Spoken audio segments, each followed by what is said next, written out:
Hey guys and welcome. From the title you all already know this. In this video I'm going to read out the end portion, probably both the epilogues, one from Annika's point of view and one from Creighton's point of view. So without wasting a lot of time, let's get into it. I've already uploaded part 1 in which I've uploaded the first chapter, so you can check that out, and if you want the ebook just let me know in the comments, DM me or email. So let's continue. Epilogue. Annika. I hid between the cars in the parking lot, breathing heavily. If I had known this is what we would be returning to, I would have voted for skipping classes and staying the whole week with my parents. But no, Creighton had an important thing to do, like today's match against my brother. I winced at the reminder of their threatening stares when they jumped into the ring, looking no different than walls of muscle when we pound each other into oblivion. And since this happens to be the most awaited final of the current championship, both REU and TKU students are swarming the place, cheering and shouting and thirsting for blood. Both Jeremy and Creighton's blood. Yikes. I stare at my watch and groan when I find it's been only 10 minutes since I kind of escaped from the club. So no, I wasn't going to watch them go at each other's throat. I begged them both to stop this or for one of them to forfeit, but neither of them is a quitter. Besides, Jeremy said he can't trust anyone to protect his sister if he can't beat him, something that got Creighton even more riled up for a fight. Men and their testosterone will be the death of me. So here I am, all alone in hiding, waiting for the ordeal to be done with. Glendon was keeping me company because she doesn't like manifestation of violence either. Despite our objections about attending, we were all dragged by Ava. Anyway, she's all for fight and is probably cheering for Creighton at the top of her lungs as we speak. It took her some time and few shopping trips for her to actually forgive me for shooting Creighton, and only because she knows how much we mean to each other. Glendon was the nicest of the bunch and talked to me soon after I got back to college, and since she's a sweetheart, she opted to escape with me and was busy showing me her latest painting. But alas, Killian interrupted us with a few minutes ago and kidnapped her to God knows where. I still don't forgive you for making her cry, is what he told me as he swooped her away. That psycho is incorrigible. Aside from Creighton, he's the most territorial. Actually, Creighton is in a league of his own. Not only is he possessive of me to the point where he's constantly glaring at Tiger whenever he lies on my chest, but he's also so consistent about it that no guy comes close to me in fear of his wrath. Even Harry, who's gay and has a crush on Creighton and is the leader of his fan club, isn't safe from his lashes of jealousy. I lean against my car and opt to roam social media. I pause at the picture I see on Creighton's account. He actually used the one Remy and I created for him, but he changed the password and everything because Remy was planning to post weird shit on his page. Creighton's profile picture is the same as the first post. It's a selfie he took when I wasn't aware. I'm asleep in his lap, head tucked in his chest, so that my face isn't visible and only half of his is. His veiny hands grip me possessively by the waist, and the caption says, "My girl, my woman, mine." That was during the month we were apart, exactly a day before he kidnapped me to that island. How romantic. Not. The second picture is another selfie he took after we got back to college. He's carrying me with a hand beneath my ass, my legs wrapped around his naked waist, and my head buried in his shoulder. Did I mention that she's all mine? The third, the one I'm currently looking at, that's making me struggle to breathe, is one he posted just earlier. Before the fight, I kind of slipped into the locker room for one final attempt to dissuade him from going against Jeremy. Big mistake. Not only did he look at me like a hungry predator, but he also oozed with savage adrenaline. Needless to say, I didn't stand a chance. The picture he posted is from the neck up when he kissed me soon after we finished. My eyes are closed and his lips are open as he stared at the camera with chilling possessiveness. Reminder, she's mine. A tingle ripples through me and dances at the base of my spine. He's simply impossible. I still like the picture anyway. What? I've got to stake a claim too. Next time I catch a girl flirting with him, I'm going to forward her his Instagram account. That he made for me. No kidding. The other day he was like, "Didn't you say you would unfollow all the guys if I make an Instagram account? Do it."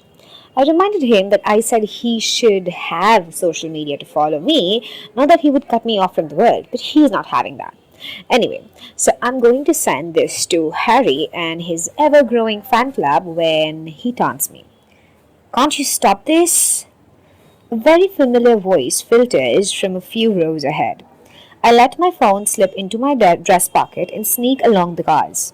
Sure enough, Cecily stands in the shadows, her silver hair flying in the wind as she grips her phone tight. Oddly, her shirt is a simple black one with no coats on it. You don't understand. I can't just do this. She whispers in a shaky voice, and I want to reach out and hug her. She's been distressed for a while, and even Glynn expressed her worry about it the other day. I must make a noise in trying to get close to her because she faces me with a deer caught in the headlight gaze before she removes the phone from her ear and hangs up on whoever she was talking with. Annika? Her tone is cold, a little bit wrong, as if it's not the same Cecily I know. What are you doing here? I kind of couldn't watch my boyfriend and my brother fighting, especially since they have a grudge. I quote the last word. Oh, I see. Her voice softens. I approach her slowly, scared any sudden movement will make her bolt. Are you okay, Sass? She nods soundlessly.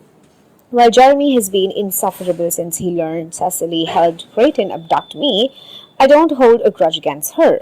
One, she didn't know, and she really thought he only wanted to talk to me before she was thrown out of the plane.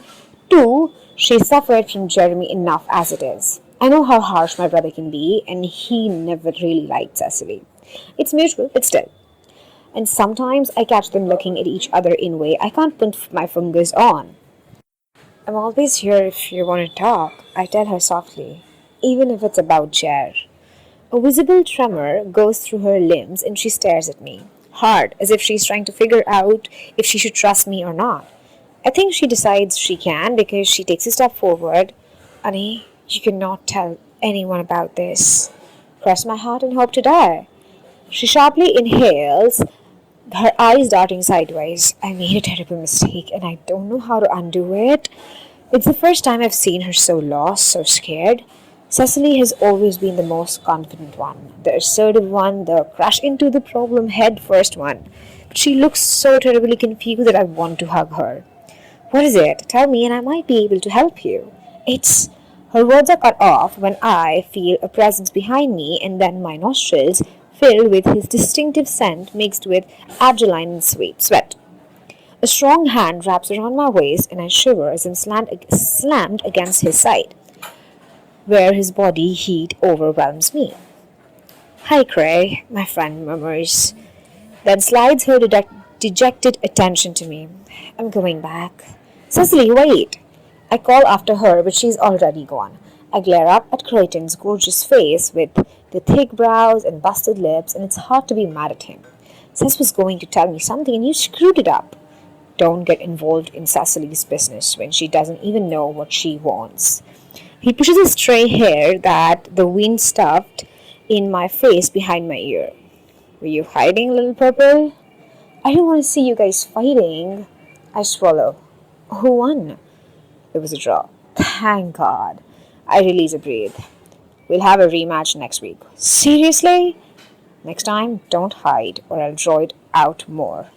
He flicks my forehead teasingly and I massage the spot, glaring up at him. Aw, and I'm so going to hide again. Don't be a brat. Oh, please. You love it when I'm a brat. Seems the appetizer from earlier didn't teach you a lesson. That was just an appetizer, more or less. What the main course is then. You'll find it out if you're a good girl. And that was the first epilogue. Then there's another epilogue, which is like 1 year later from Creighton's point of view. Epilogue. Creighton. Whose idea was it for us to come here? Right, my brother's. I'm left wondering why I haven't punched him in face as I glare at him from across the table, and he smiles widely, even winking like the little twat he is. The thing is, we're at a family dinner, as in with dad and mom. We finished eating, but there's still dessert. The worst part? This is only the first season. Tomorrow, in part 2 of this family saga, we'll be joined by 3 grandfathers who like to bicker for sport: Nan, Uncle Levi, and Aunt Astrid. The twins and Glyndon may join too, since it's holiday. If when Glyndon brings Killian along, we'll have a bloody circus on our hand. One, Nan still can't stand him, Uncle Levi barely tolerates him, and Grandpa Jonathan still views him as the thief who took away his cute granddaughter. 2. Killian and Ellie have grown a bit closer, demolishing all the parents' attempt to keep them apart, and therefore are always stirring up trouble. I am definitely kidnapping Annika the hell out of here before the circus begins. If she hadn't been so quick to accept my parents' invitation, we wouldn't have been here in the first place.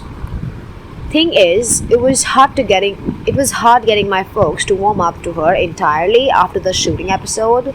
Mum was a bit difficult at the beginning because she couldn't stand the thought of anyone hurting me. Annika actually spent months on the end bribing her, calling her, and talking to her about everything and nothing. She even offered to be her designated spy in the college. Dad, on the other hand, was suspicious of her, considering her background. He didn't believe she or her father wouldn't hurt me. Not to mention that Dad and Adrian met exactly 2 times, and everyone in the room had to stop them from murdering each other. The fact remains, after I got back from the island, Dad said he was proud that I went after what I wanted, because that's what the king way of doing things. However, no matter how many difficulties Mom Dad posed, my girl still managed to win them over with her cheerful personality and ability to empathize with anyone. Besides, unlike her father, who acts like he doesn't like me but deep down does, my parents are happy when I am happy, no questions asked. I tilt my head to the side and watch as she helps Mum clean the table. We have staff, but Mum dismissed them today because she wanted the homey experience. This time, Dad cooked. Thank fuck.